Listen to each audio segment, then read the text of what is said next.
شروع اللہ کا نام لے کر جو بڑا مہربان نہایت رحم والا ہے۔ طاسین، یہ قرآن یعنی کتاب روشن کی آیتیں ہیں، مومنوں کے لیے ہدایت اور بشارت ہے، وہ جو نماز پڑھتے اور زکوٰۃ دیتے ہیں اور وہ آخرت کا بھی یقین رکھتے ہیں۔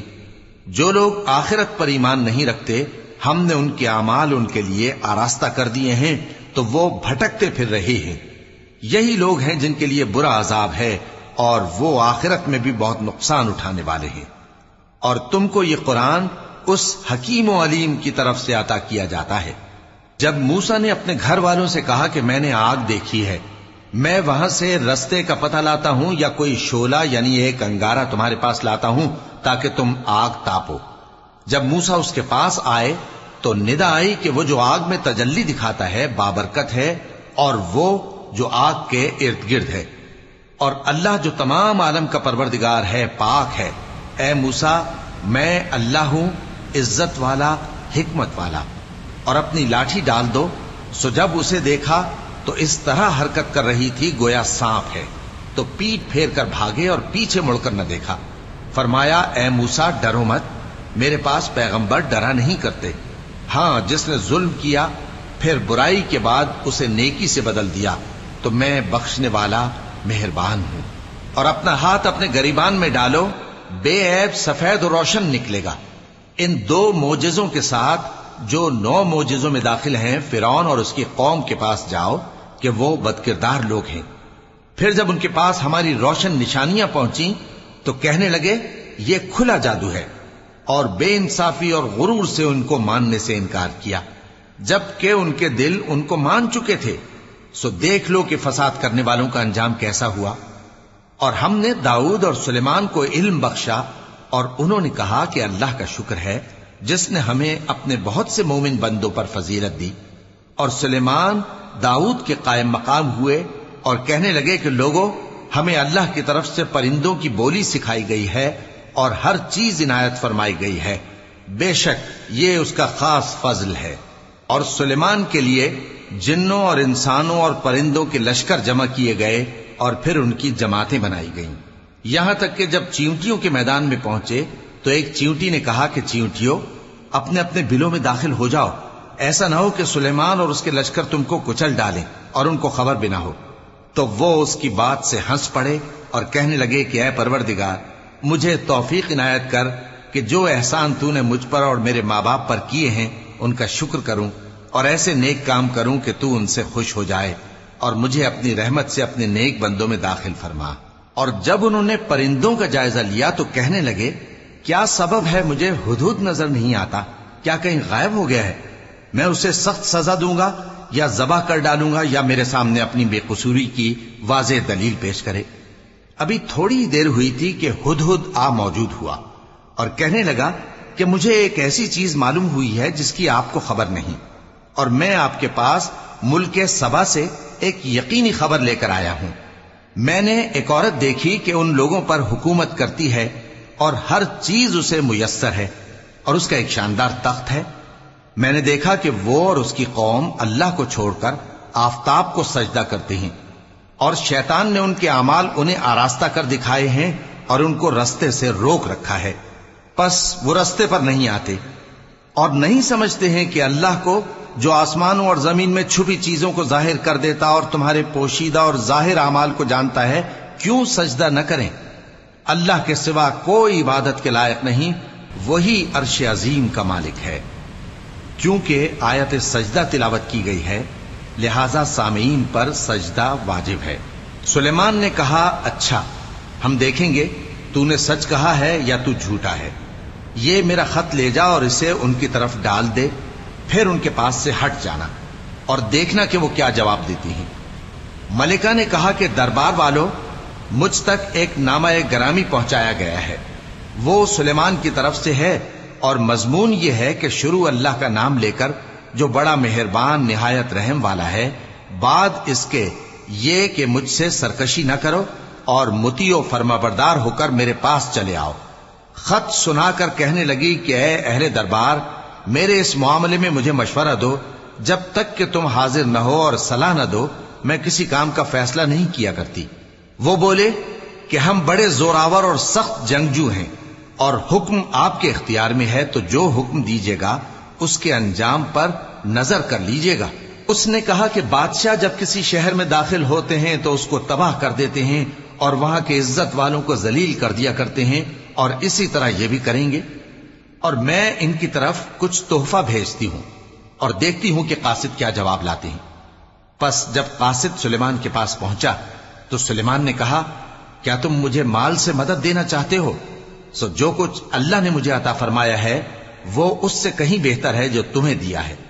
حقیقت یہ ہے کہ اپنے تحفے سے تم ہی خوش ہوتے ہوگے۔ ان کے پاس واپس جاؤ، اب ہم ان پر ایسے لشکر لے کر حملہ کریں گے جن کے مقابلے کی ان میں طاقت نہ ہوگی، اور ان کو وہاں سے بے عزت کر کے نکال دیں گے اور وہ ذلیل ہوں گے۔ سلیمان نے کہا کہ اے دربار والو، کوئی تم میں ایسا ہے کہ قبل اس کے کہ وہ لوگ فرما بردار ہو کر ہمارے پاس آئیں، ملکہ کا تخت میرے پاس لے آئے؟ جنات میں سے ایک قوی ہیکل جن نے کہا کہ قبل اس کے کہ آپ اپنی جگہ سے اٹھیں میں اس کو آپ کے پاس لا حاضر کرتا ہوں، اور مجھے اس پر قدرت بھی حاصل ہے اور امانت دار بھی ہوں۔ ایک شخص جس کو کتاب الہی کا علم تھا کہنے لگا کہ میں آپ کی آنکھ کے جھپکنے سے پہلے پہلے اسے آپ کے پاس حاضر کیے دیتا ہوں۔ جب سلیمان نے تخت کو اپنے پاس رکھا ہوا دیکھا تو کہا کہ یہ میرے پروردگار کا فضل ہے تاکہ مجھے آزمائے کہ میں شکر کرتا ہوں یا کفران نعمت کرتا ہوں، اور جو شکر کرتا ہے تو اپنے ہی فائدے کے لیے شکر کرتا ہے، اور جو ناشکری کرتا ہے تو میرا پروردگار بے نیاز ہے، کرم کرنے والا ہے۔ سلیمان نے کہا کہ ملکہ کے امتحان عقل کے لیے اس کے تخت کی صورت بدل دو، دیکھیں کہ وہ سوج رکھتی ہے یا ان لوگوں میں سے ہے جو سوج نہیں رکھتے۔ پھر جب وہ آ پہنچی تو پوچھا گیا کہ کیا آپ کا تخت بھی اسی طرح کا ہے؟ اس نے کہا کہ یہ تو گویا ہو بہو وہی ہے، اور ہم کو اس سے پہلے ہی سلیمان کی عظمت و شان کا علم ہو گیا تھا، اور ہم فرما بردار ہیں۔ اور وہ جو اللہ کے سوا دوسروں کی پرستش کرتی تھی، سلیمان نے اس کو اس سے منع کیا کہ وہ کافروں میں سے تھی۔ اس کے بعد اس سے کہا گیا کہ محل میں چلیے۔ جب اس نے اس کے فرش کو دیکھا تو اسے پانی کا حوض سمجھا اور کپڑا اٹھا کر اپنی پنڈلیاں کھول دی۔ سلیمان نے کہا، یہ ایسا محل ہے جس کے نیچے بھی شیشے جڑے ہوئے ہیں۔ وہ بول اٹھی کہ پروردگار، میں اپنے آپ پر ظلم کرتی رہی تھی، اور اب میں سلیمان کے ساتھ اللہ رب العالمین پر ایمان لاتی ہوں۔ صدق اللہ العظیم۔ اور ہم نے سمود کی طرف ان کے بھائی صالح کو بھیجا کہ اللہ کی عبادت کرو، تو وہ دو فریق ہو کر آپس میں جھگڑنے لگے۔ صالح نے کہا کہ اے قوم، تم بھلائی سے پہلے برائی کے لیے کیوں جلدی کرتے ہو، اور اللہ سے بخشش کیوں نہیں مانگتے تاکہ تم پر رحم کیا جائے؟ وہ کہنے لگے کہ تم اور تمہارے ساتھی ہمارے لیے برا شگون ہیں۔ صالح نے کہا کہ تمہاری بدشگونی اللہ کے پاس ہے، بلکہ تم ایسے لوگ ہو جن کی آزمائش کی جاتی ہے۔ اور شہر میں 9 شخص تھے جو ملک میں فساد کیا کرتے تھے اور اصلاح سے کام نہیں لیتے تھے۔ کہنے لگے کہ اللہ کی قسم کھاؤ کہ ہم رات کو اس پر اور اس کے گھر والوں پر شبخون ماریں گے، پھر اس کے وارثوں سے کہہ دیں گے کہ ہم تو اس کے گھر والوں کے موقع ہلاکت پر تھے ہی نہیں، اور ہم سچ کہتی ہیں۔ اور وہ ایک چال چلے، اور ہم نے بھی ایک تدبیر کی اور ان کو کچھ خبر نہ ہوئی۔ تو دیکھ لو کہ ان کی چال کا انجام کیسا ہوا۔ ہم نے ان کو اور ان کی قوم سب کو ہلاک کر ڈالا۔ اب ان کے یہ گھر ان کے ظلم کے سبب تلپٹ پڑے ہیں۔ جو لوگ علم رکھتے ہیں ان کے لیے اس میں نشانی ہے، اور جو لوگ ایمان لائے اور ڈرتے تھے ان کو ہم نے نجات دی۔ اور لوط کو یاد کرو جب انہوں نے اپنی قوم سے کہا کہ تم بے حیائی کے کام کیوں کرتے ہو جبکہ تم دیکھتے ہو؟ کیا تم عورتوں کو چھوڑ کر لذت حاصل کرنے کے لیے مردوں کی طرف مائل ہوتے ہو؟ حقیقت یہ ہے کہ تم احمق لوگ ہو۔ تو ان کی قوم کے لوگ بولے تو یہ بولے، اور اس کے سوا ان کا کچھ جواب نہ تھا کہ لوط کے گھر والوں کو اپنے شہر سے نکال دو، یہ لوگ پاک بننا چاہتے ہیں۔ تو ہم نے ان کو اور ان کے گھر والوں کو نجات دی، مگر ان کی بیوی کہ اس کی نسبت ہم نے مقرر کر رکھا تھا کہ وہ پیچھے رہنے والوں میں ہوگی۔ اور ہم نے ان پر مے برسایا، سو جو مے ان لوگوں پر برسا جن کو متنبع کر دیا گیا تھا برا تھا۔ کہہ دو کہ سب تعریف اللہ ہی کے لیے ہے اور اس کے ان بندوں پر سلام ہے جس کو اس نے منتخب فرمایا. بھلا اللہ بہتر ہے یا وہ جن کو یہ اس کا شریک بناتے ہیں؟ بھلا کس نے آسمانوں اور زمین کو پیدا کیا اور کس نے تمہارے لیے آسمان سے پانی برسایا؟ پھر ہم نے اس سے سرسبز باغ اگائے. تمہارا کام تو نہ تھا کہ تم ان کے درختوں کو اگاتے؟ تو کیا اللہ کے ساتھ کوئی اور بھی معبود ہے؟ ہرگز نہیں، بلکہ یہ لوگ رستے سے الگ ہو رہے ہیں. بھلا کس نے زمین کو قرارگاہ بنایا اور اس کے بیچ نہریں بنائیں اور اس کے لیے پہاڑ بنائے، اور کس نے دو دریاؤں کے بیچ اوٹ بنائی؟ یہ سب کچھ اللہ نے بنایا. تو کیا اللہ کے ساتھ کوئی اور معبود بھی ہے؟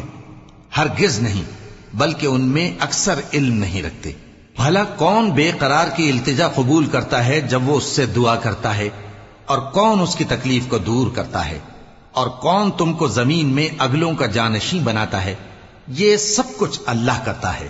تو کیا اللہ کے ساتھ کوئی اور معبود بھی ہے؟ ہرگز نہیں، مگر تم بہت کم غور کرتے ہو. بھلا کون تم کو جنگل اور دریا کے اندھیروں میں رستہ بتاتا، اور کون ہواؤں کو اپنی رحمت کے آگے خوشخبری بنا کر بھیجتا ہے؟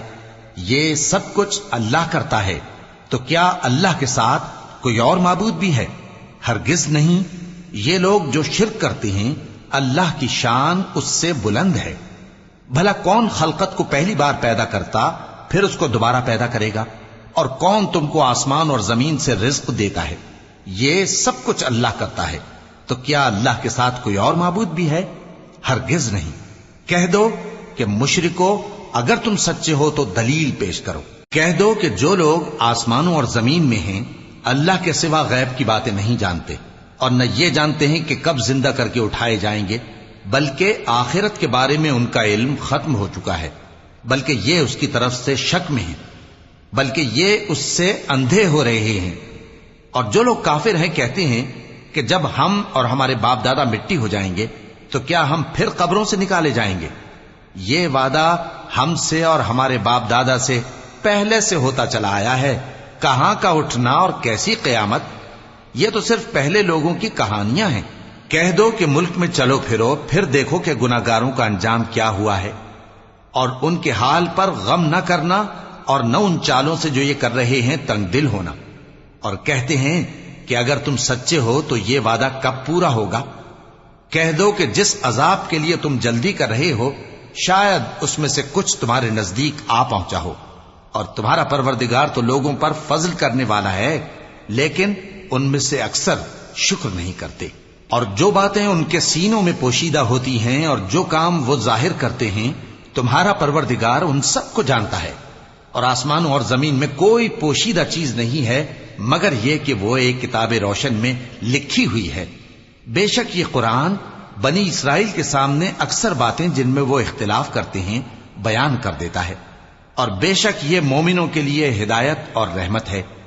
تمہارا پروردگار قیامت کے روز ان میں اپنے حکم سے فیصلہ کر دے گا، اور وہ غالب ہے، علم والا ہے. تو اللہ پر بھروسہ رکھو، تم تو صاف حق پر ہو. کچھ شک نہیں کہ تم مردوں کو بات نہیں سنا سکتے، اور نہ بہروں کو جبکہ وہ پیٹ پھیر لیں آواز سنا سکتے ہو، اور نہ اندھوں کو گمراہی سے نکال کر رستہ دکھا سکتے ہو. تم تو انہی کو سنا سکتے ہو جو ہماری آیتوں پر ایمان لاتے ہیں، پھر وہ فرما بردار ہو جاتے ہیں. اور جب ان کے بارے میں عذاب کا وعدہ پورا ہوگا تو ہم ان کے لیے زمین میں سے ایک جانور نکالیں گے جو ان سے باتیں کرے گا. یہ ہم اس لیے کریں گے کہ لوگ ہماری آیتوں پر ایمان نہیں لاتے تھے. اور جس روز ہم ہر امت میں سے ایک بڑے گروہ کو جمع کریں گے جو ہماری آیتوں کی تکذیب کرتے تھے، پھر ان کی جماعت بندی کی جائے گی یہاں تک کہ جب سب آ جائیں گے تو اللہ فرمائے گا کہ کیا تم نے میری آیتوں کو جھٹلا دیا تھا، حالانکہ تم نے اپنے علم سے ان کا احاطہ تو کیا ہی نہ تھا. بھلا تم کیا کرتے رہتے تھے؟ اور ان کے ظلم کے سبب ان کے حق میں وعدہ عذاب پورا ہو کر رہے گا تو وہ بول بھی نہ سکیں گے. کیا انہوں نے نہیں دیکھا کہ ہم نے رات کو اس لیے بنایا ہے کہ اس میں آرام کریں اور دن کو روشن بنایا ہے کہ اس میں کام کریں؟ بے شک اس میں مومن لوگوں کے لیے نشانیاں ہیں. اور جس روز سور پھونکا جائے گا تو جو لوگ آسمانوں میں اور جو زمین میں ہیں سب گھبرا اٹھیں گے مگر وہ جسے اللہ چاہے، اور سب اس کے پاس عاجز ہو کر چلے آئیں گے. اور تم پہاڑوں کو دیکھتے ہو تو خیال کرتے ہو کہ مضبوط جمے ہوئے ہیں، مگر وہ اس روز اس طرح اڑتے پھریں گے جیسے بادل۔ یہ اللہ کی کاریگری ہے جس نے ہر چیز کو مضبوط بنایا، بے شک وہ تمہارے سب افعال سے باخبر ہے۔ جو شخص نیکی لے کر آئے گا تو اس کے لیے اس سے بہتر بدلہ تیار ہے، اور ایسے لوگ اس روز گھبراہٹ سے بے خوف ہوں گے، اور جو برائی لے کر آئے گا تو ایسے لوگ اوندھے منہ دوزخ میں ڈال دیے جائیں گے۔ تم کو تو انہی اعمال کا بدلہ ملے گا جو تم کرتے رہے ہو۔ کہہ دو مجھ کو یہی ارشاد ہوا ہے کہ اس شہر مکہ کے مالک کی عبادت کروں جس نے اس کو محترم بنایا ہے، اور ہر چیز اسی کی ہے، اور مجھے یہ بھی حکم ہوا ہے کہ میں فرما بردار رہوں، اور یہ بھی کہ قرآن پڑھا کروں۔ اب جو شخص راہ راست اختیار کرتا ہے تو اپنے ہی فائدے کے لیے اختیار کرتا ہے، اور جو گمراہ رہتا ہے تو کہہ دو کہ میں تو صرف خبردار کرنے والا ہوں۔ اور کہو کہ اللہ کا شکر ہے وہ تم کو عنقریب اپنی نشانیاں دکھائے گا تو تم ان کو پہچان لو گے، اور جو کام تم کرتے ہو تمہارا پروردگار ان سے بے خبر نہیں۔